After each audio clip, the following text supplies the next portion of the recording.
害人呢。可惜我把车卖了，要不是因为回春丹的鲜花，肯定不能再喝这2杯。可惜。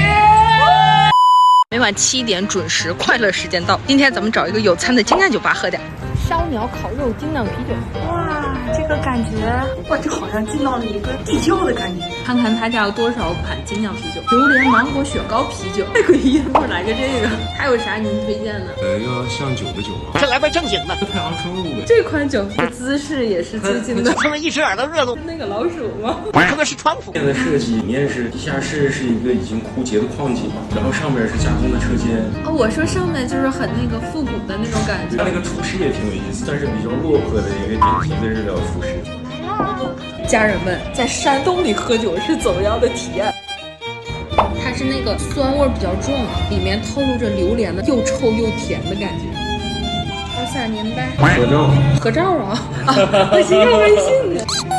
野鹅太行天物，苦香苦香的。一喝这酒，想起去年夏天喝了好多精酿。谁说吃烧鸟一定要去日料店，也可以来精酿酒吧呀？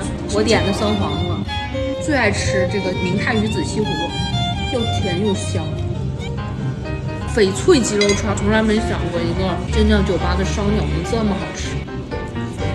我点酒，干式熟成的那个鸡腿肉。这是一串被吹过好久的鸡，感觉还更香一点。香茅草鸡肉沙拉。哇，可好喝了！这里面感觉果汁感特别浓，这个女孩子一定会喜欢的。青花鱼，一起喝点儿。来吧！老板喝的啥呀？巨石。是强森吗？越喝越死壮。哇，老板内蒙古人，怪不得。今天我凶多吉少。老板，你要是有事你就先跑。我没啥事。放了柠檬之后，它够进鲜香。我想要你签名。你是哪一状啊？必须啊！以后通风找你。人只要个签名而已。干杯！西宁喝青稞酒，山东喝什么酒？什么酒都喝。对，内蒙喝什么酒？内蒙喝白的。内蒙人说山东人比内蒙人能喝，山东人说内蒙人比山东人能喝，所以到底内蒙人能喝还是山东人能喝？你是 I 人啊，你喝2杯就变 E 了，特意让你坐在里面，就避免你逃跑。名字好好听啊，吟游诗人，香梨味的。这好像是一杯带酒精的冰糖雪梨，董王川普酒，所有的 IPA 永远都不会踩雷，但是它会有点苦。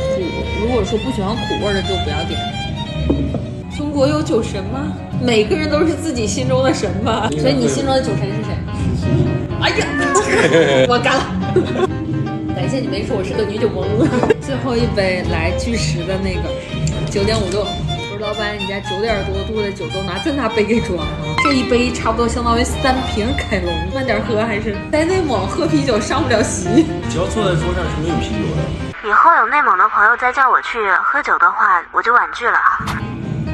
这个才叫灵魂之滋，这口蘑牛要带着汁一起吃一口。日天芦笋肥牛蟹肉，到了酒吧总是逃不了一杯 shot。直接把我送走，干杯！干杯！直接上头，赶紧吃一个酸黄瓜。可惜我把车卖了，可惜。每次都有不同的际遇，每次都有不同的反响。最后一杯行吗？再喝真回不去家了。要不是因为回春丹的鲜花，肯定不能再喝这2杯。回春丹，你害人呢！有人去把回春丹给我艾特出来，来大连唱歌喝酒。接下来这家酒吧的特色就是老板劝酒，几乎没有人能不喝下去。谁来挑战？家人们回家睡觉啦，晚安，马克巴克。